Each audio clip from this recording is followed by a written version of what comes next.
What's the worst song you've ever heard, and why is it Can't Stop the Feelin' by Justin Timberlake?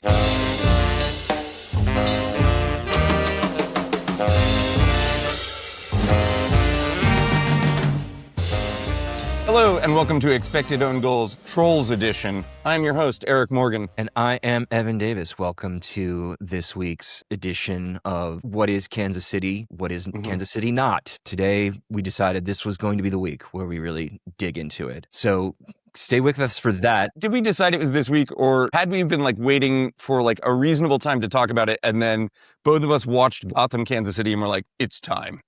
Yeah, that's accurate. That shines a light onto our process. So that's going to be our featured topic for this week. Before we get going, as always, if you are not a member of our Patreon, you can click the link in the show notes to become a subscriber for only $6 a month. You get 4 exclusive bonus episodes every single month, access to our Discord server, and a lot of other cool bonus information. So do that. And if you're already a Patreon member, think about upgrading to our new tier, Culture Number 10. $10 a month gets you an extra bonus episode every single month. XOG After Dark, where things get a little unbuttoned, get a little spicy, get a little off the record. A lot of tea gets spilled, so that's fun. And if you are a Patreon member and you know somebody who you think would be interested, be sure to pass that information along. All right, get the business stuff out of the way. Real quick, whip around the league. Bay probably will feel hard done by that they didn't walk away with at least something in their game against Utah. Yeah, I think that's right. But I also think that in the case of Utah, it's not like Utah didn't create quality chances, and it's not like Bay didn't give up a bad penalty. Sure. I just sort of feel like this is an incomplete team. How I feel about Bay 2027 could be quite positive. How I feel about Bay 2026 will probably remain negative. Yeah, and Rachel Kundananji being injured certainly doesn't help anything. That's right. Denver on the road against San Diego was kind of impressive. You know, we're going to have a lot of long-range bombs to talk about this weekend, and Melanie Barcenas is among the most composed ones that goes in. But yeah, I felt like Denver, this was a really low-incident game. Both teams got recorded half an XG-ish. Only one quality chance per team. Yeah, and that, I think, quality chance got finished by Yaz Ryan on the Denver side. Mm-hmm. With a really beautiful header from Janine Sonis.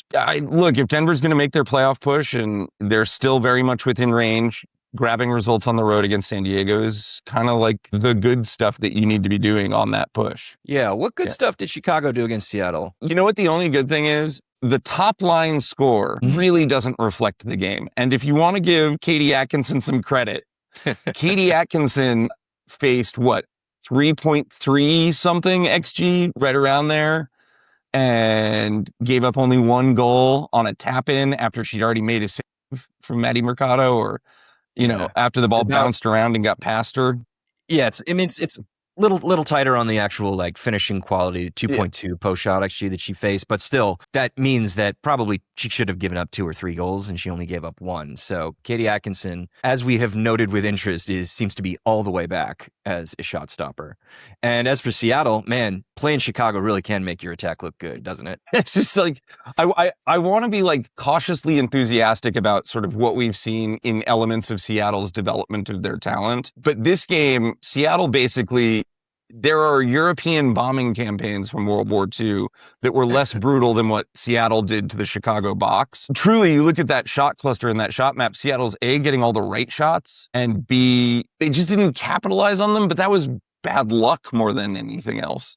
There's a version of this game that ends 6-0. Combine that result and that performance with everything else that happened over the weekend. There is now a little bit of separation in the projections between the playoff pack and everybody else, where we've got Angel City on 40 points, Seattle in 8th place on 44.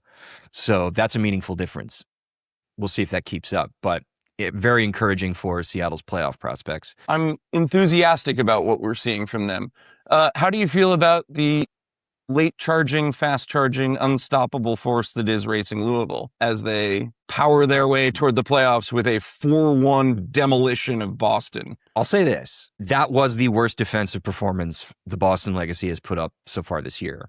So credit to Louisville for running down their gut and not stopping throughout the entire game. Also says a lot about, the continued issues that Boston's attack has. Racing beats Chicago at home. They beat a Barbara Bandalus Orlando on the road. and they beat Boston at home. That's the sum total of their August winning streak. I'm not convinced yet that they are going to somehow like use their fuck it, fuck them attitude that they seem to be finding and motor that into a playoff place. I almost titled the episode "Fuck It, Fuck Them," which I love from Aaron Wright. I think that's fantastic. Yeah. I agree with you. I think if they beat Seattle, we're recording this on Wednesday. I think if they beat Seattle tonight and then Chicago at the weekend, the points total will reflect something that we will actually need to start taking seriously, even if the underlying performances will be trailing it still, inevitably. That said, Racing Louisville it was an offensive barrage from them. Maybe 3-1 against Orlando overstated the issue. They certainly deserved their win against the Chicago Stars, who scored sort of a jokey shot from distance. But I think if Racing Louisville beat Seattle and then beat Chicago, that would put them on 26 points with 9 to go. It's still a long way to go, but it's suddenly like kind of an interesting place that they find themselves in. I wouldn't leapfrog them above a lot of teams there. Yeah, I mean, again, it's just the amount of points that they've left on the table, and also all of the things that have to go wrong for the teams in front of them in order for this to work. Like, if the playoff line's going to be 41 points, which is what the projections suggest right now, and if they do win those next 2 games, they got to get 15 points from their final 9 games. That's a 1.7 point per game pace. No, it's very bad. difficult. That's very difficult to do, and so I just don't see it. I'm with you in that, like, the playoff line needs to drop. Like, the way Racing gets in is A, they continue putting together excellent performances. B, they start putting those performances up against really quality opposition. And C, the playoff line probably sags a little bit down to like 39 or 38 points because other things happen in other fixtures. And by the way, 41 points over a 30-game season is a roughly 1.4 point per game pace, which, by the way, has basically been the playoff line in the 6 to 8 team playoff era. So don't anticipate that the playoff line is going to drop all that far. Yeah, I don't think it's going to either. They'll be a little bit more in range if they win their next 2 games. Those are big ifs, but they are, they put together a really solid performance against Boston, and they certainly have the attacking firepower, I think, to threaten in most games. So who knows? Yeah. Boston, was this the end of it for Boston for you? 20 points, 20 games. I mean, I don't see a way forward for them, for sure. This season, yeah. Yeah, I don't know if they're going to end up on 30 points the way we have them projected, but it just seems like the playoffs are a bit too far off now for them. North Carolina continues their chaos back half, losing to Houston very late, 3-2. Hard done by, but I wouldn't say that North Carolina necessarily did a whole hell of a lot to say that they were completely unlucky in this result. No, I would agree with you. I'd posted in our Discord during this game that I was like, nothing would be more Houston than to level this game late, like in the 89th plus minute. I posted something from our account a couple weeks ago that described that like a huge portion of Houston's goals have come after the 89th minute, and the winner in this game did. But it was like a deserved winner. North Carolina can rue the chances that they didn't complete earlier in the game. That said, you let teams hang around and sometimes this happens. The only thing that does seem to be consistent is that Evelyn EJ scores big chances. Yeah, and gets big chances and scores them for sure. But is Houston a little bit more real in this playoff push? I don't think so, but I don't know. They're still bad. They're still the second worst team on underlying performances. And again, I just feel like there are too many points to make up. In these situations, when you start like dreaming on a come from behind push, it's not just what you do. It's what everybody else around you does too. And we need to see some pretty big collapses from like Seattle, Kansas City, Angel City, Denver, Orlando. That all needs to happen, as well as Houston and Louisville continuing to pick up lots of points going forward. So that just seems like too many balls in the air for it to happen. Yeah, for the North Carolina Courage, again, you sort of won the XG split in this game. I'm not like overly concerned about you. You're still a playoff team. Like this is a brain fart in a season where like those things happen. Yeah, and they do have enough points, and they are playing at the kind of pace where from the next 11 games, they should be able to get over that line. Yeah. Before we go to late game long shot heroics back to back and then our match of the week, let's talk first the late game long shot heroics from the Portland Thorns. How good was that Kaya Hanks moment? It was like, it's kind of like why we watch sports level good. I did have a thought in my head. It's like, are we going to get a Trinity Rodman in 2025 kind of moment? And then we did, which is kind of crazy. It clearly meant a lot to her, clearly meant a lot to her teammates. I think Pietra Torden was more excited about it than even Hanks was. Yeah, I think that's right. So, yeah, I mean, they came into the league together. They clearly have a pretty strong bond. There's a nice moment with Olivia Moultrie, who obviously is going through what Hanks just went through right now, getting very tearful and saying how proud she was of Kaya Hanks. So great moment with Morgan Weaver dancing. I love Morgan Weaver's and like her recovery buddy. Yeah, these are all the embattled injury laden Thorns attackers who now seem to be very, very tightly knit. And you have, you've been calling it for basically almost a year. Like when Hanks shows up, she's going to make a difference. Yeah, and she did, although maybe not a particularly repeatable shot that she hit, she did all the things right in striking it. She sort of kept the ball perfectly under her feet, dribbled it toward as much the middle of the box as she could to improve her angle chances, and then didn't try to hit the snot out of it. Instead, sort of went for a combination of power and placement and picked her spot and just drilled it into the corner. I thought it was a remarkably composed finish for a person who must have had like adrenaline coursing through their veins for having not played for 400 some odd days. Yeah, and her family's in the crowd, and again, her teammates are, very much as emotional as she is. And yeah, it's a very emotional, emphatic win, a very classic kind of great night out at Providence Park kind of win. But Orlando, I think, can feel a little bit hard done by that they didn't walk away with something. Yeah, I think something's probably the right word for it. The Dana Castellanos, I think she meant it as a shot because she shoots all the time. Cross shot over Anna Morehouse. It probably, for me, if you're just looking for like pure absurdity of it all, the finish of the week. We've seen Dana Castellanos attempt lots and lots and lots and lots and lots and lots of dumb distance shots. This one at least had the cleverness of the goalkeeper not expecting it coming and then hitting it. But, the Portland Thorns created critically little in this game as far as like really dangerous chances go and converted two pretty low XG chances.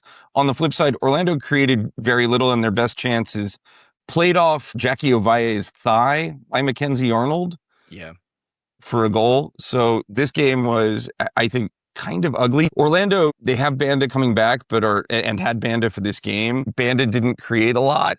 Are the Orlando Pride in some now realer trouble than when we were talking about the playoff picture a couple weeks ago? Yeah, for sure. Yeah, I agree. Yeah, I mean, they're projected to still only be 4 points off the playoff line right now, but they only have 10 games left to do to make up the ground, and they're not playing at a playoff pace. So I don't know. Yeah. I mean, again, the biggest problem, which I'm going to use as a counterpoint to some of the things we'll talk about with Kansas City, is like, it's what we've said, like there is no attack without Barbara Banda. Yeah, for sure. So if she doesn't perform, you are dead in the water. And you're not going to be able to play against a goalkeeper like Mackenzie Arnold, who is arguably one of the worst punch and parry control rebound keepers we've ever seen. It's crazy to me that like Mackenzie Arnold's shot stopping ability is incredible, and that the punching and parrying numbers that she puts up just like don't resemble a professional keeper, and everything else resembles a world-class keeper. Yeah, I mean, these events are rare enough that like a couple can swing your numbers. And this year we're actually in the midst of a very unusual collection of very poor punch and parry keepers. But that could just be small sample fluke. Yeah. The thing with Arnold is this has always been a thing with her. It's never not been a thing. Yeah, you've seen it before. Yeah, and I think a lot of times when people think she's not a good shot stopper, what they're doing is they're just thinking about those kinds of like punches and rebounds that end up going right in front of opposition attackers that they can then use for high XG chances. She's a remarkable shot stopper. Where some of those rebounds go create very real problems for her. If she doesn't catch them or push them out of bounds. Correct. Let's go next and, to the game you were at that will be defined by the Ali Sentner bomb but was a solid performance from Angel City against the Washington Spirit. They had a couple of good chances. Would have had a third if it hadn't been chalked off, i.e. Ali Sentner's initial first goal. Yeah, which was a great chance that is That got exactly shot. the kind of chance. Yes. Yeah, the gods were like laughing in this game. Yes. On social media, I posted people at the Oscars in a very emotional standing applause break. And then 2 minutes later had to quote post that with like, oops, never mind. Lol, never mind. Yeah. Yeah, no, it was good. I mean, I still think Washington in the aggregate were the better team. Yeah, of course. I agree. But, these are the kinds of, this was not an obvious point for Angel City on their path toward attempting a playoff run. And I felt like against one of the better teams in the league, even if Washington's in this sort of temporary dip and maybe even if the shield looks a little more gone than it should, this is a very good team. Washington played well. And then, they gave up a shot, frankly, you should be somewhat comfortable conceding. Yeah, and I'll also say that the Washington Spirit midfield is in a weird place at the moment. Yeah, absolutely. Because Lacey Santos is hurt. And so Hal Hirschfeld was suddenly playing the 10. Passing has not traditionally been her strong suit. And it wasn't just that. I mean, Esme Morgan was on the bench for the first half. Tamara Bolt was in the starting 11 because they still don't have Gift Monday or Rosamund Kawasi available after they came back from WAFCON. So I wouldn't anticipate that this is going to be something we'll see very often going forward from the Spirit. I wish I could have asked Adrian Gonzalez is why Morgan was on the bench in the first half and why Claudia Martinez didn't get the start. Yeah, sure. But whatever. I mean, it's a 3,000-mile road trip, so maybe there was just some fitness stuff that they were thinking about or trying to be preventative on. But this was a fluke for them, generally speaking. And the Sentner chance, we've come down and been critical of Ali Sentner, and Evan's piece in Equalizer got mentioned on Sam Mewis and Lynn Biondolo's podcast. Their attitude was predictably good vibesy about it, but they did sort of like latch on to the 102 misses of it all. This was in some ways kind of spiritually the worst outcome for Ali Sentner in this game, where like the great shot, the thing she should be doing all the time, driving into the box, ripping shots from close distance that really force, that aren't catchable, that force parries or rip past the keeper. That was chalked off in favor of the thing she shouldn't be doing, which is dribbling with her head down for 20 yards and then ripping an off-balance shot from distance. It was an absolute thing of beauty. I want to be like abundantly clear. We're never like rooting against a player having a moment like that or doing well. I think the thing that is harder is the glazing of some players over other players who are more productive. I was kind of devastated for Ali Sentner when, her first goal gets chalked off because it was so clearly a thing she needed.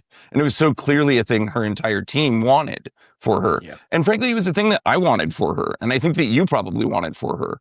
And then she gets that moment, but she gets it in a way at the end of the match that like reinforces stuff that has made her like a not particularly productive attacker. Whenever we encounter opposition to this argument out in the wild, it tends to be from people who I think misunderstand what we say and also what XG means. XG is a measurement of probability.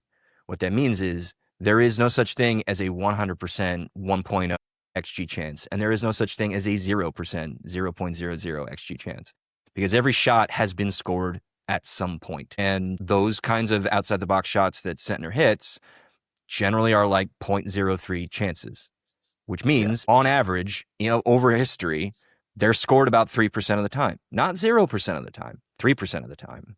So what that means is that you shouldn't never take them. It just means that you need to take them in the moments where you think, I think you described it last time, when it looks more like maybe a 10% opportunity. Yeah. Or it looks maybe like a 7% opportunity, but too often players think it looks like a 10 or 12% or what, you have to be smarter about when you think when there's a chance for it to be scored. And like, this feels more like clock being right once every 104 days kind of thing. Yeah. Because there's actually ref cam footage of it. So we actually can see kind of what Sentner sees, and there's a port There is a window through which she can hit it. She hits the shit out of it, as she always does, but this time she's able to send it to the corner rather than center mass, and that's just enough of a curling angle that Angelina Anderson can't get to it. If she took that kind of shot once every 3 games, go with God. Yeah, fair. You know? But that was like the 4th time she'd taken it that game. Exactly. And frankly, like, I think the thing, first off, what's so incredible is when you watch that goal from behind, the one thing I do want to give her a lot of credit for is she does like dramatically improve the possibility of that ball going in simply by dribbling to the middle of the field. If she takes that shot at an angle from that distance, the amount of goal area that she can hit is diminished. But the problem is that decision-making process would have been the same if she did have a good look from the middle or maybe not. Yeah, because that's often how she does it, you know. Yeah, the other thing is the way she hits the ball, because it is running across her body and because of the way she sort of turns and pivots, she sort of gets this banana-ing slice with the ball drifting from the middle of the goal away toward corner pocket and toward upper 90, actually. But it is because she is off balance and because of where she's going, she doesn't have her weight underneath her in the same way. That allows the ball to sort of slice away. Like, as far as repeatable shooting things are concerned, that's far less repeatable as a matter of technique than, like, I'd be curious to know what she was aiming for, because I kind of don't think it was upper 90 away. You might be right about that. And, you know, I saw somebody on social media quote post this, be like, hey, high risk, high reward, as a justification for her doing it. And high risk, high reward. By the way, that is technically correct. Well, but this is my pushback to that. High risk, high reward applies for home runs. High risk, high reward applies for 3-point shots. I don't think it applies here, because the risk is extremely elevated relative to taking a shot from closer range, but the reward isn't any different.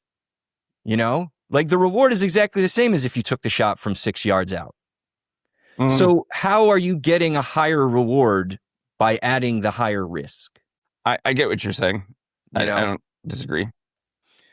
And I think there's the other thing that we've talked about before when people chide us for, you know, hating joy or, you know, not wanting good things for players. It's like there is entertaining soccer, and there is soccer that actually helps you win games. And sometimes those things are the same thing, and other times they're not the same thing. Yeah. And Thunder Bastards are extremely entertaining and fun. They generally don't help you win games if you take them a lot. Frankly, I'm thrilled for her that happened. I think that was essential to confidence. I hope that there are lessons learned about frequency of attempts. Yeah. So, you know, bully for Ali Sentner, and this point is huge for Angel City in their playoff push. And they are in the hunt. I mean, there is now meaningful separation in the projections between them and the playoff line, but they are right now projected for 9th place on 40 points, and their pace, their 1.4 point per game pace, will allow them to stay in the mix. And so all they need is for one team to fall back, and Seattle can do that. So Angel City is very much in the conversation for playoffs. Yeah, absolutely. Also, great to see Sid LaRue return. I mean, not great to see. I mean, there were 3 big returns in this game: Ashley Hatch, Sid LaRue, Savvy King. It was kind of trippy. All right, let's get to the meat and potatoes of the whole thing. Kansas City, man. Listen, I mean, this all got triggered because, well, I mean, if you're a weekly listener to the show, you know that this has been like essentially a debate between the two of us for most of the year. To what extent is Kansas City actually good despite the results? And to what extent is that Chris Armas's fault? To what extent is it an absence of Temwa Chawinga's fault? To what extent is it an absence of Claire Hutton's fault? Like, where does this all fall? And we realized that it was probably time to have this conversation for 2 reasons. One, they got 20 games under their belt, so that's a lot of games to talk about. 2, I don't think it's unfair to say that was the worst performance that they've had all year against Gotham. It was one of them. If you look at our adjusted XG metrics, which adjust for quality of your opposition, home away effects, game state within the game, all of that good stuff, This is tied for their second worst performance, but their worst performance was in week 3 against Portland, and that's 0.02 of an XG differential margin off. So let's just call it even. So while the score margin was worse in that game against Portland, the quality of the performance against Gotham equaled its nadir, and there's maybe more to talk about because Gotham's an actually good team and not a lucky team the way that Portland has been. And it happened on the road, which is something that we will discuss and what that means. So, yeah, I mean, there are no ifs, ands, or buts about it. They played quite poorly. And despite Croy Bethune having that magical... That is right now, I'm sure I'm forgetting something, but that's the best pass I've seen in I don't know how long. It's incredible. It's and it's really like when you put, we're going to talk a lot about what doesn't work with Kansas City or moves that haven't panned out or just availability issues. The one constant this season that really has worked for Kansas City is Croy Bethune. And yeah, for 2 reasons. It's performance and it's availability. Yeah, of course. Yeah. But like Croy Bethune has been the best midfielder in the league this year. Yeah. And I mean, she's arguably not that close. If you're looking at net G plus and you're setting your minutes threshold to, about 950 minutes, which given the number of games we've played, totally reasonable. Is reasonable. Yeah. Like she's right there with Barbara Banda to be the MVP. Whether she agitated the trade or the trade was something that had to happen because Washington could not afford to re-sign her or whatever it was. Croy Bethune Kansas City edition is the best edition of Croy Bethune we've seen so far. And that's a really good player right now. If we're talking October camp, and if Croy Bethune's not there, especially like without Olivia Moultrie available, like if Croy Bethune's not there, like a grave injustice. I would be very surprised if she doesn't get a call up. Yeah, but it would be like a legit, like between Ashley Sanchez and Croy Bethune, if Croy Bethune's not there, that's a legit injustice. That said, they score in the first minute against Gotham on a great chance, a pass so good that it even sets Ann Katrin-Berger off. She can't quite sort of properly read the distance she's going to need to cover and gets caught in no man's land. All of it from a 40-yard diagonal rocket weed-killing pass. And then, other than a sort of point blank, I believe Haley Hopkins chance, Kansas City didn't really create anything, and certainly when they went down, they created nothing in this game. And defensively, they were pretty frail. Gabby Robinson played the ball, basically dropped the ball on a dime for Midge Purse on that opening goal. And no one marked Sam Kerr for a free shot from the edge of the 6 for the second goal. But then Gotham started pouring it on even further, and Kansas City didn't really have a lot to answer with. Yeah. I don't know. Yeah, it's not often that you look at a 2-1 result and say, like, definitively this is the worst a team has played all season. But, like, that's a little bit of compliment to Kansas City, and also this could have been much worse for Kansas City. Like, there's a version of this game. I don't know. Yeah. I don't know by how much worse. I don't know if we're talking like 4 or 5-1. I mean, 3-1, yes, for sure. Like, it probably should have been 3-1. But even Marissa Jordan was, like, palming balls off her own post and saving them. It was, there were chances for Gotham. So Gotham, let's just wrap Gotham on this game before we go deeper into the Kansas City of it all. Gotham are absolutely Shield favorites at this point. Again, with the points in the bank, plus the performances that they're putting up, it just all adds up to a very real separation in the projections now between them and second place Washington, where Gotham's projected for like 61 points. I mean, they are already on 43, which means if they lost every single game for the rest of the year, they still probably would go to the playoffs, almost assuredly. So they are in great shape, both on results and peripherals. Yeah, and this performance, we've been waiting for Gotham's offense to really come alive, and the addition of Sam Kerr looks like it's really working so far. Really working, for sure. I mean, she gives them an entirely different look as a number 9 than what Esther was offering. And you've got players like Jaden Shaw and Jordan Dudley to do your running for you. So you don't really need Kerr dropping deep to collect and get involved. Like, let her be off the shoulder, let her be a fox in the box. That's what she's been for the last couple of years anyway. It's, everybody seems to understand that this is the way to optimize her. And I mean, all signs point to yes here. Mm-hmm. Yeah, let's get back to Kansas City and talk. What do you see as the number one culprit for Kansas City's decline this year? Well, the first thing that probably should be mentioned is that there is just some level of regression to the mean that is happening. Set aside the players who are not here, either because of the front office or because of injury or international duty. Set aside whatever feelings you may have about the tactics that Chris Armas is or is not applying to this group. Shield winners just regress the following year. This is not unique to the NWSL. It's not unique to any sport. Like, in order to have the kind of season that Kansas City had in the regular season last year, you have to basically hit on like a 90th percentile outcome. Like, as good as we thought they were going to be at the beginning of the year, we didn't think they were going to be that good.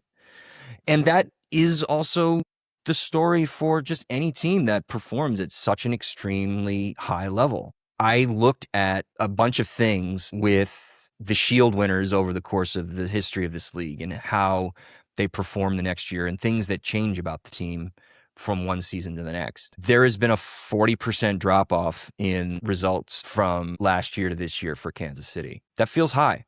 It certainly feels high to most outsiders who think that maybe last year was the new normal, or at least close to it. But the thing is, Orlando last year, relative to their Shield and title winning campaign, dropped their results by a third. San Diego, 2024, when they won the Shield, they dropped their results by more than 40%. Yeah. And I think, not all Shield winners were created equally.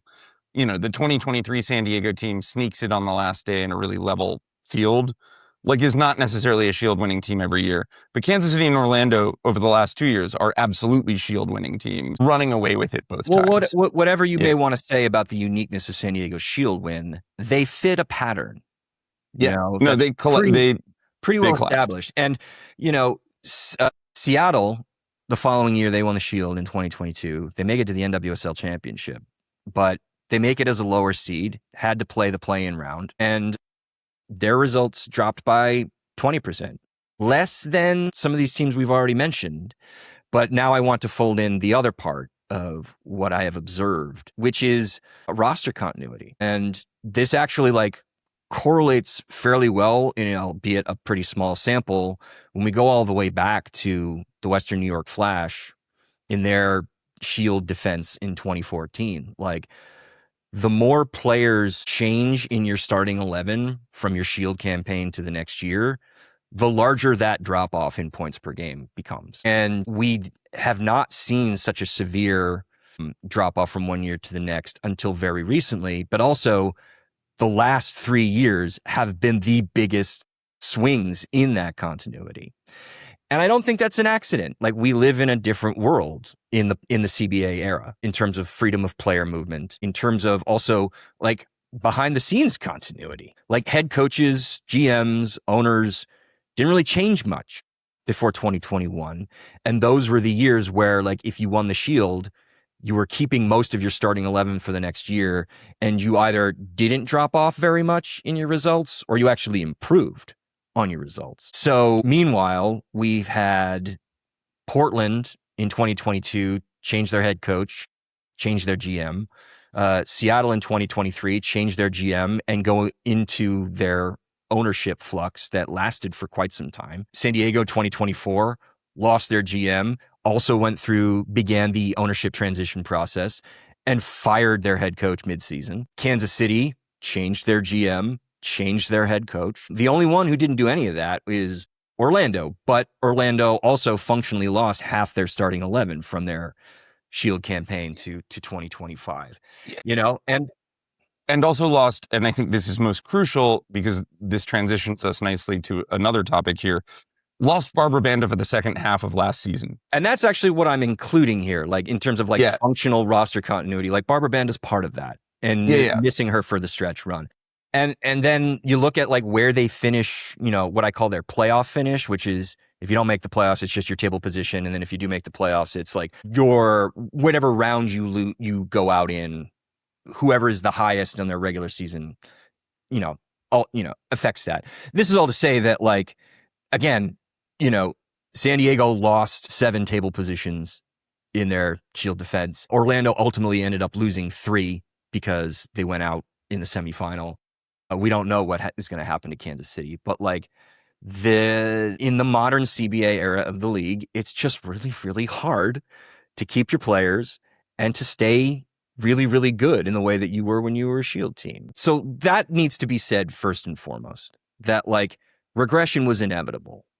And we can see historically that regression was inevitable. Then when you fold in that Kansas City has lost so many players, some through the front office's design, but a lot not through the front office's design. And then with the behind the scenes transitions of a lot of people in leadership positions, it doesn't surprise me that this has occurred. Let's talk about Temwa Chawinga. Yeah. Again, the 40% drop off is what, second worst by this metric, in terms of like drop off from Shield, but also their points per game last season was the highest of all time. And just the nature of a 3-1-0 point distribution for wins, draws, and losses. You could have reasonably expected a more severe drop off from a team that had more points, because the cost of going from a win to a draw is far more painful than when you have a cluster of draws and wins, adding some losses in there. Yeah, and similarly, like you lose a player of Temwa Chawinga's caliber for the amount of time she's been gone. What a shock to think that maybe your attack is worse without her, and could be considerably worse without her. Totally. But I wanted to try and put her in the context of everybody else in the league losing their best attacker. Everybody's worse when they lose their best attacker. For sure.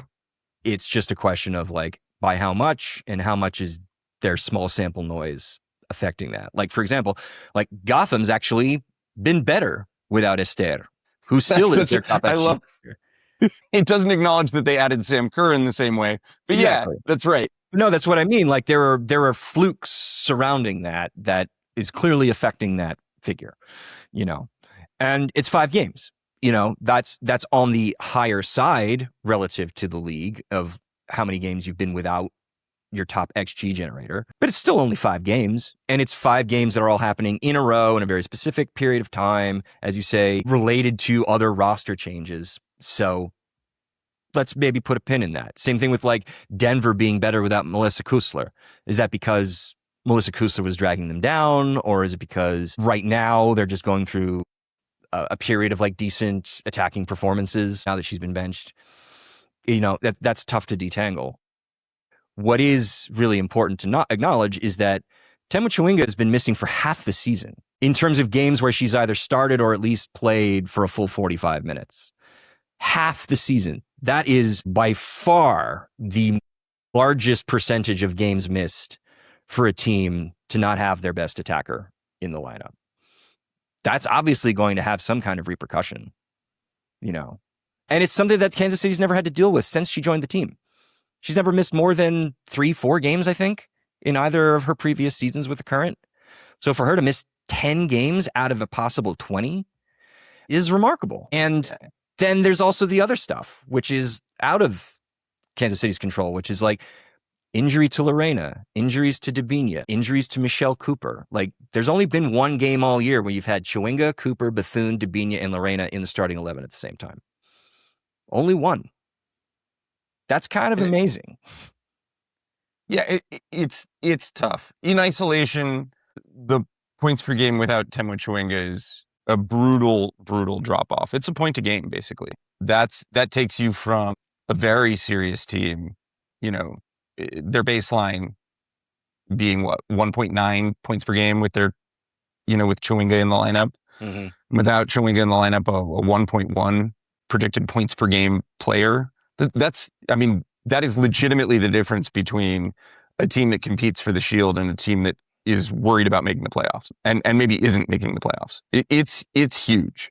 Yeah. But yeah, you're right. There have been compound problems here, which is like when Chawinga has not been available, Michelle Cooper's also often not been available, or Dabinia has also not been available. And so there is a certain amount of, if we can assess maybe, when we're talking about sort of like what an expected drop-off would have been for this Kansas City team, we're probably talking historically like 25% maybe. So like this 40% drop off is, given the other things that have happened, maybe not that surprising in, like, and so it's a lot of things at once that are contributing to this. But like, if we're ranking them, I think element one is Temwa Chawinga. I think element two of their drop off is what we could reasonably expect a drop off to be. Like if they have Chawinga this whole season, the drop off is certainly not as bad as this. Most likely not. Yeah. And but I think also, just to continue with this expected drop off, or maybe with just some like fluke or some luck that is not going their way, I also kind of peeled away the underlying performances in this with or without you kind of setup. And yeah, they are, by our adjusted XG, which accounts for home away, accounts for quality of opponent, game state, the whole bit. They are much better in attack with Chawinga. They are also much better in defense with Chawinga. What I think is also key to acknowledge is that even when they are without Chawinga, they are better than the field in terms of attack, and probably roughly league average in terms of defense. And if you split it even further, which again, it's small sample, so there's not necessarily much signal you can take out of this, but I want to bring it up to say, like, there may be more explanation here than just like they're a bad team now. If you split the Chawinga-less periods between those first 4 weeks at the beginning of the season and the most recent 5 games since she's been at WAFCON, they are much better, generally speaking, these last 5 games on peripherals than they were in those first 4 games at the beginning of the year. And you can even see it in a player like Croy Bethune's performance, where like Croy Bethune has been better on her XG and XA data when Chawinga's been in the lineup. But then you split out that March period and that July-August period, that March period with the crazy weather for Chicago, the 3-game week that was all on the road, the game in Spokane, the whole bit. Bethune was kind of unplayable, but also Ali Sentner was in the lineup. They think they were still all kind of getting used to each other. They were in their 3-10s era, which was a big problem. Yeah. And then in July, and then in the last 5 games, while she's still not been as good as she has been with Chawinga, she's still been very good. The assist against Gotham being a great example of that. So there's, they're complicated. I think there are mixed and complicated stories here to tell, just about like, to what extent is it the players and the coach's fault that this is all going the way that it's going? And I don't know if I'm like super convinced that it is always as much the fault of the players and the coaches. Another thing that you raised when we were having an argument about this in another episode was like, their press is worse without Chawinga. And so, by the way, I wanted to look at like the data that we can dig up about pressing, which is basically like, what possession value are you giving up or are you preventing in your attacking half? And to be fair about it, I stripped out, kind of the outlier poor teams up to this point in the season, which is Chicago, Houston, Louisville, Bay FC, and Seattle. Seattle's record is much better than their underlying performances. So I decided to look at like how the league does against everybody else, both in terms of like their on-ball defensive action value in the attacking half, and also just like what general offensive value are they preventing off the ball. And they've had 9 games against good sides with Chawinga, and their on-ball and off-ball pressing has been excellent. In the 5 games they've played against good sides without Chawinga, their off-ball pressing is still actually quite good. Like, their pressing structure in the attacking half is still preventing, like, generally speaking, high-quality offense when you compare them to the rest of the league. Their on-ball pressing is worse. It's significantly worse, but it is also essentially like meeting or slightly beating the league average in terms of like attacking half on-ball defensive value. So it is this other like kind of confounding thing of like, yeah, they are worse without Chawinga, but are they worse than everybody else?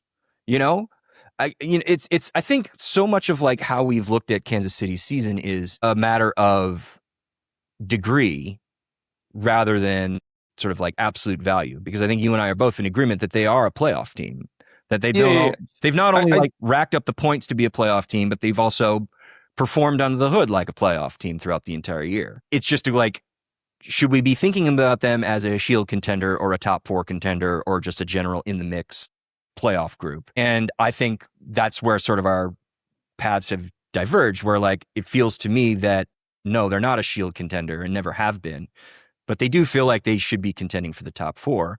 Whereas you have been feeling more like they're probably in like that 6th place, 7th place range. Well, yeah, I think that's some of it. And it shouldn't actually come as a surprise. I think the big revelation in all of this conversation is that Kansas City probably has enough firepower on some level and enough balanced offense on some level to still be like a relatively productive attacking team without Temwa Chawinga. What they can't handle, and some of which is represented in their on-ball pressing, but some of which just sort of makes intuitive sense, is when a team has a weapon that is that threatening, other teams have to play differently and in that way have to be less attacking.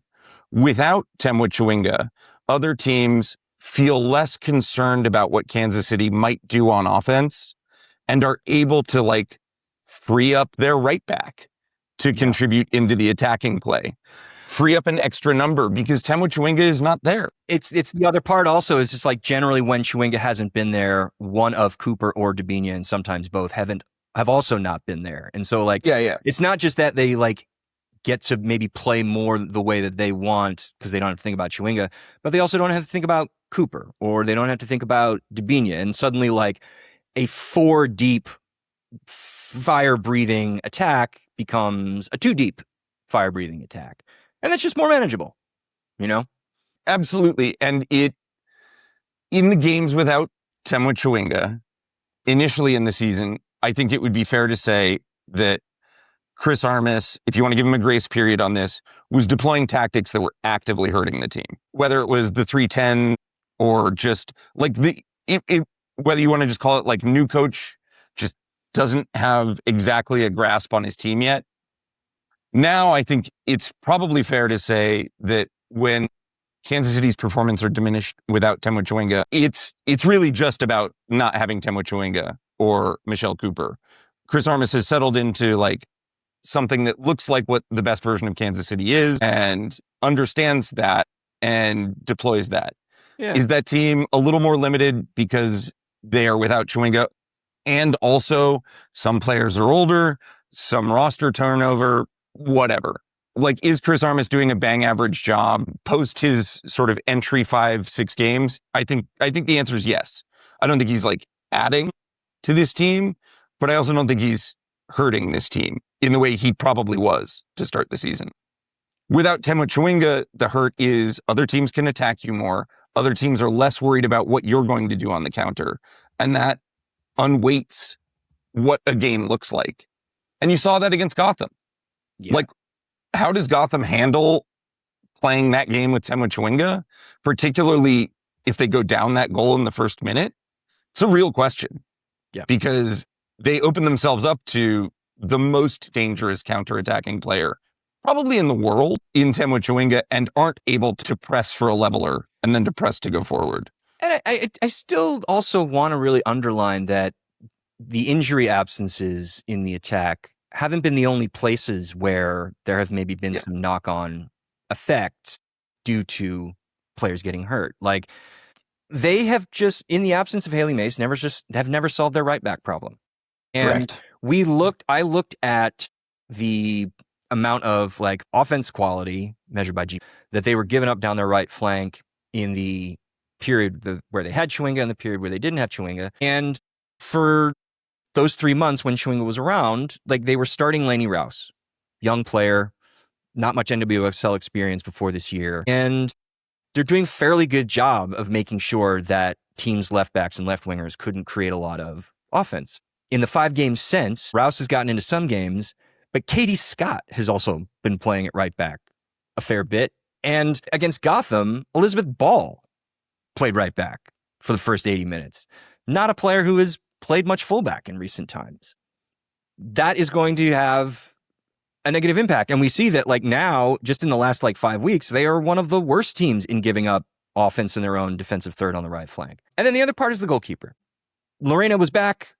Now she's not back again, and Marissa Jordan has basically been the number one for the last like 2.5 months. And you can tell, you can really tell that like they are giving up chances that they probably, and I don't mean really chances, I mean they're giving up goals where they probably shouldn't be giving up goals because Lorena isn't the shot stopper right now.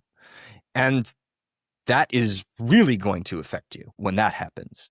What can you do about that? You can't really do much if your number one is hurt like that. Yeah. If we're going to sort of like explain Kansas City and where they are, and I, Evan and I, as is often the case on this, probably aren't actually that far apart on our reads, even down to Evan thinks they're maybe a top 4 team, and I think they're maybe the 6th best team in the league. Yeah. It's not very far apart. Again, matters of degree, not of kind. Yeah. But the first set of underlying numbers where you just are taking a look at like what they create and what they allow suggests that Kansas City is probably a slightly better team than their table position has them. Definitely a better team than their table position has them at. When you start sort of like peeling away at, well, let's look at how these points came to be. Let's look at what the factors were as we break down the schedule. There comes a more reasonable explanation for Kansas City's table position based on all of these factors that don't necessarily align with just what they've created, what they've conceded. Because it hasn't come in this even distribution of every game. They're sort of bossing an opponent by half a goal or more. Because there have been plenty of games where they have demolished, usually with Chawinga, an opponent like Louisville. They've been quite good in the Chawinga part of the season at beating up on bad teams or teams they should beat. And then you have this early stretch without Chawinga where they were quite bad. And by quite bad, I mean dropping from clear shield winners to cuspy playoff team. And then they've sort of, with Chawinga, returned to, if not in that upper echelon, near that upper echelon of teams in the league. And then they lose her again for WAFCON. And they are sort of that halfway between those two things, like a 6th place team. Mm-hmm. And so I think that if we're looking at primary factors causing the slide that Kansas City has gone under, it is Chawinga 1. It is probably natural regression 2. Mm-hmm. When I say Chawinga 1 that also means Cooper's performance. That also means Bethune's performance. That also means Debinha's performance because Chawinga makes all of those players better. Well, Cooper, there's an asterisk on Cooper just because the sample size is so small. So small. With Debinha and Bethune, sure. And then you have like probably third factor injuries and enough injuries that have really like forced a look at their depth. Mm-hmm. And then you end up with a lot of the criticisms that we had out of Kansas City last year, which is like, they're a little old. If they do get exposed for depth, there is some substantial drop off. And then I think probably right below that, you could say some of the departures that were never replaced. So like losing Bia was big. Yeah, but man, losing Haley Mace is probably number 1. I think it is. Yeah. I mean, the Bia thing, Bia is such a special and unique player, but when you have an opportunity to use Debinha as your 9, which is a position that she's played before, that should have been mitigated to some extent, but then Debinha got hurt. Yeah. And so she wasn't available for a lot of it. Whereas the Mace thing really does stick out like a sore thumb because yes, Ellie Bravo Young has had some injuries, but she's also been benched. And Lainey Rouse is flash quality, but then Katie Scott and Elizabeth Ball are taking minutes. Like there was never a plan. And then the Claire Hutton lack of replacement, Vanessa DiBernardo is back. And I wonder if they were just like biding their time until she was back. And we won't really know because it's only been like a game or two where she's had substantial minutes, whether or not that will be an effective defensive partnership with Lola Bonta. I regret to say that I didn't split this out between with or without you Chawinga stuff or like try and filter out good teams versus bad teams.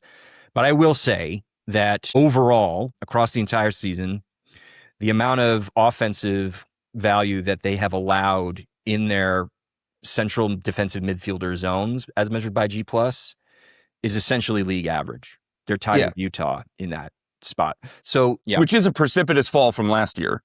Sure. But not offensive. Right. Yeah. Whereas the Mace thing is worth raising your eyebrows. No, I think you got the order right in terms of priority. There is maybe just one other thing to kind of discuss, and I'll be very interested to hear your opinion on to what extent this is in the team's hands or not, is the home road stuff. Because it's been brought crazy. up. It's been brought up just how bad they've been on the road in terms of results.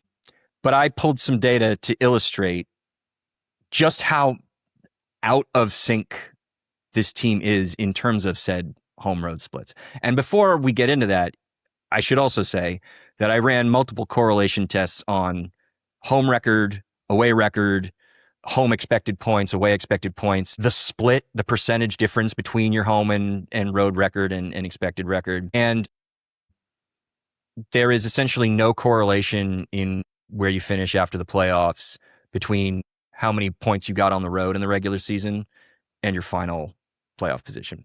None. Whereas there actually is like a pretty substantial and sticky correlation between your home record and where you finish in the playoffs. Elsewhere, there is a lot of stickiness between your home expected record, your away expected record, but there's absolutely no difference in correlation. Like it's not better for you to be good on the road or good at home. But like very few teams who are good at home are also bad on the road and vice versa. That's actually a very rare thing. And I'm going to tell you just how extremely rare a thing it is when it comes to the 2026 Kansas City Current. Their home record of basically 2.6 points per game is the third best in league history since 2016. Third best out of 116 team seasons. Yeah. Fortress. Yeah. Literal fortress. Their away record of 0.6 points per game is 101st out of 116 team seasons since 2016. That accounts for the largest home road point split ever. Mm-hmm. And the two teams who are like close to them were like Washington 2018, Kansas City 2021, like bad teams. Mm-hmm. You know, like there has never been a team who is probably going to the playoffs with this extreme a split in their home record and their away record. And if you look at the expected points split, they're 11th all time on home expected points. And that ties them for 11th with Orlando Pride in 2024. So things worked out pretty well for the Orlando Pride that year. Their away expected points record, however, it's worse, but it's tied for 35th all time with the 2024 Washington Spirit. And things up until that last game also worked out pretty well for that club. So the difference in what they're doing on the road in terms of their results and what they're doing on the road in terms of their performances is also the second biggest gap by that particular metric, tied for 115th place. There's basically never been a team who's probably going to the playoffs who's had worse luck by this measurement on the road than the Kansas City Current have. Uh-huh. Again, this is sort of unprecedented. No, I take the sort of back. It's unprecedented. Yeah. And what do you do with that other than maybe throw up your hands and say, pretty fluky? Essentially, because there's been a lot of starting 11 turnover, but a lot of the core of the team has remained from last year. And Croy Bethune knows a thing or two about playing for winners and playing on the road. I personally cannot really account for anything that the team is probably doing wrong when they are on the road versus what they are doing at home, other than like some weird rolls of the dice. I'll offer this because I think that this is actually, and I think this gets you a long way, or at least chips a nice piece of stone off in explaining things. The opening of Kansas City's season, where they were bad, they win their opener at home against Utah, where they're not particularly impressive. Turns out Utah's pretty good. That game is telling in both directions on some level. Then they go and lose at Chicago. Then they go and lose in Spokane. Then they go and lose in Portland. Yeah. All in the span of, 6 days, 7 days? Yeah, in the span of March. Yeah, from Sunday to Saturday, in 6 days, in a week, they lose 3 road fixtures by a combined score of 7-1. Then they beat Gotham at home, but then they get drilled by Washington on the road. Yep. Which is, I think it's fair to say, first game playing more than 45 minutes. I think it's, all of that without Chawinga. Yeah. I think it's fair to say that if you want to knock the armiss of it all, or at least attribute some of it, it's that he genuinely had bad ideas that set this team up not to perform well. And then those games almost exclusively happened on the road. And they happened on the road with some performances that were maybe that overstate things. And in the case of the Portland Kansas City game, probably don't overstate things.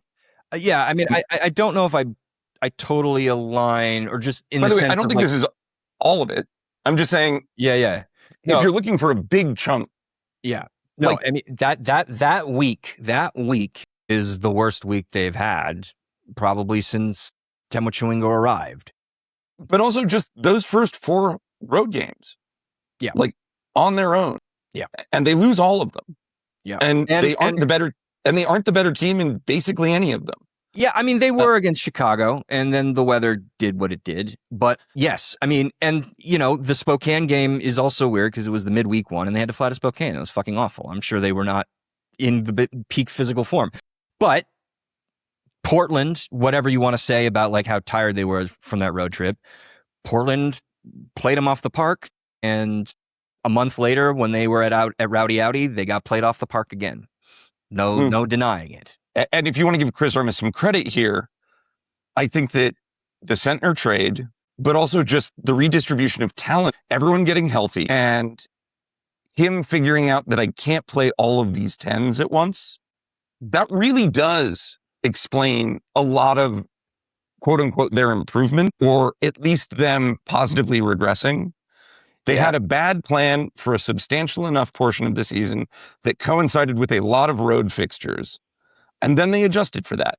Yeah. And now they're playing kind of like the team you'd expect them to be. Yeah. And again, you know, talking about getting healthy, like I mentioned that there's only been one game all year where Chawinga, Cooper, Bethune, Dabinia, and Lorena started together. Chawinga's played in 10 games, played at least 45 minutes in 9 of them. If you just drop Dabinia out of that, and so games there were Chawinga, Cooper, Bethune, and Lorena have all been together. There's 7 of those 10 games.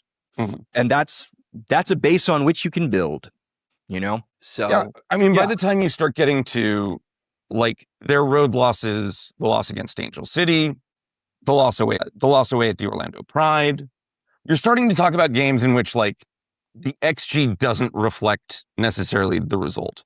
Mm-hmm. And that like Kansas City is doing better things. Some of it's a little game statey, some of it's a little fluky, but I think you can say some of the bad luck can be attributed to turnover, personnel, and coaching decisions that if you're generous, you can call growing pains. And if you're not generous, you can say they didn't hire someone who like has the possibility of making a meaningful difference. They hired like a neutral to net negative coach. But now they've corrected. Like Chris Armas has corrected for this. And like we always want to be fair to people on this program. There are still problems that I see with them tactically, but it is not like watching them in the first month of the season or the first 6 weeks of the season. Like Chris Armas also is a professional coach who is like doing his job. He got run out of the building over the weekend against Gotham, but that's okay. Like that does happen from time to time, especially when you're missing your best player. Like coaches get those things wrong all the time. Yeah. Vlatko last year had performances with Kansas City that weren't always great, and they still just got results. It just happens. Yeah. So I think at this point, like Chris Armas is, for me, like a neutral to like uninspired coach, but he's not doing anything wrong. And also that you just described like 85% of all head coaches. Yeah, no, totally. You know? By the way, Chris Armas gets to leave what he was in those first 6 weeks, which looked like a real disaster of a coach. And the results reflect that. And it's hard to chop a 4-game, like in a 20-game season, it is hard to chop 4 games at the beginning of the season and just lance them from your record. It's 20% of your season. But now the home road split stuff is just weird. But it's not, if you say that like there are real causes that in the first half of the road games we played, the second half of road games that we've played just look like a normal, good soccer team just going through the ups and downs of a season in a league with a lot of parity. I think the Gotham game is actually illustrative of like trying to find that, because trying to hit Gotham in the mouth so quickly is a tactic that is available to you when you have a player as complete as Corey Bethune is. The problem was that they just couldn't defensively manage the rest of the encounter. Truth. And that, again, I think comes down to some extent to personnel. And I don't know how much financial wiggle room that they have, like every team in the league right now, quite frankly, except for some who claim they don't, but probably do. I think they might be close to maxed out. And so, like, who do you go get? It's tricky. And the funny thing about all of this is that they get Chawinga back, and as we've been joking, like, the all-time irony would be if they finished in 8th and they won the title. Which, by the way, that's gonna could happen. Absolutely happen. Yeah. The thing that makes Kansas City so dangerous here is, I think over the regular season, I think they're probably the 5th or 6th best team in the league. And before you continue, I'm going to share just 2 things to illustrate why that's probably a pretty reasonable position to take. Their underlying metrics are it depends on which one you look at. I mean, if you look at our adjusted XG differential table, they are in 5th place, but they're in a very, very tight grouping with 2 through 5. Same thing with expected points. They are in 4th, but in a very, very tight grouping with Utah and Washington just underneath them. So you take those 2 factors and you look at the season that they are about to have for the rest of the year. Projections put them basically tied for 4th place with Utah, and like maybe just a hair behind Utah if you're going to a certain decimal place. So if you want to say that they're projected for 5th, that's fine. But all of this is adding up to a picture of the data is saying cuspy home playoff team in the first round, but probably no worse than 6th. And if you want to say 6th, you can't be really faulted for saying that. Yeah, and this basically comes down to, it is not unreasonable for a team to have numbers that are roughly aligned, but not exactly aligned with their placement in the standings. A team that is somewhere between the 4th or 5th best team in underlying numbers, finishing 6th is like super normal. Especially in this league. Especially in this league. But like, frankly, it wouldn't be that weird if it was 8th. Like, Gotham was roughly the 3rd best team in the league last year, and they finished 8th. Right. And what makes Kansas City so dangerous, and what makes the NWSL's format of going to playoffs such a problem for a lot of teams, is like, Kansas City finishing 8th isn't crazy. It would require them to be yet more unlucky, probably on some level, and also just underperform a little. But they'd be the most devastating 8th seed you can basically draw up. And the other most devastating 8th seed you can draw up won the league last year. We've had low seeds, the Chicago Stars 2024. We've had low seeds that are like, should not be in the playoffs. Like, this team is actively bad. Not all 8th seeds were created equally. If Kansas City falls and ends up in a bottom seed, they're going to be one of the most dangerous low-seeded teams to ever enter the playoffs. And like, that shouldn't be lost. Now, if they don't have Temwa Chawinga, they are significantly neutered. But if they go into the playoff with Temwa Chawinga and at least some of Bethune, Debinha, Lorena available, they're going to be a force to be reckoned with. And they're going to be a very unfortunate draw for opposition in the way that a team like, I don't know, Seattle or maybe even North Carolina or Portland aren't going to be.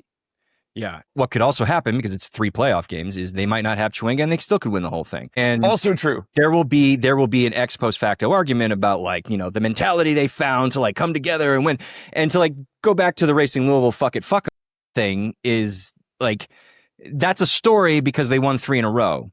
They could have been saying all of that all season and no one would have known about it because they weren't good or they weren't winning. You know, winning breeds mentality monsters. Mentality monsters don't always breed winning, at least in the sense of like the way that we often think about it is like, oh, it just took this one attitude change in the locker room and suddenly we started winning. Like, that doesn't really pan out. So it will be very funny that, like, if they lose Chawinga or if they don't, and they do finish in 7th or 8th and they go all the way, just how many stories will be about the fact that, like, it just took like this change in like mentality and intangible mental toughness to bring them over the line. Whereas, like, we've got the receipts, guys. You always had the ability to do it, you know?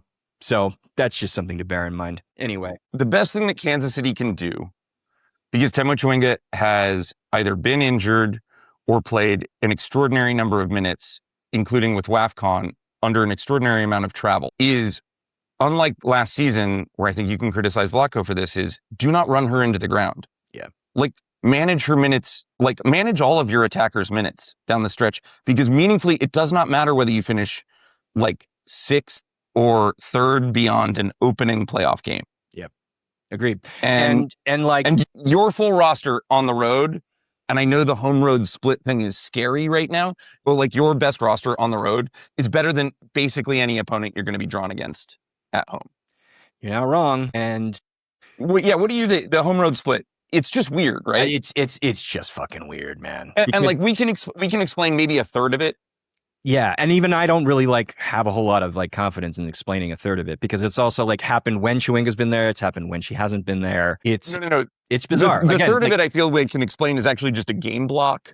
I can't explain what's right. It's just weird now. Yeah, but the sample gets smaller. It's just never happened before for a team to be this good at home and this poor on the road. It's just like, it's totally unprecedented. So anyway, we will keep an eye out for how things evolve with Kansas City for the rest of the year. Thank you so much for listening. Be sure to rate us 5 stars, drop us a kind review in your podcatcher of choice, and tell all of your friends about us. Follow us on social media at XOwnGoals. That's the letter X Own Goals on all platforms. YouTube, Instagram, and TikTok are the places where you can find Anatomy of and Talkin' Radars and a lot of exclusive video content that does not live in the normal podcast realm. So like and subscribe to us there as well. If you think we've made an own goal, please email us at xog@xowngoals.com. That's the letter XOG at the letter xowngoals.com. We already gave you our Patreon episode this week. We will be back next week with some low lift because I am going off the grid for the next few days. So enjoy the weekend, everyone. I will catch up with that shit later.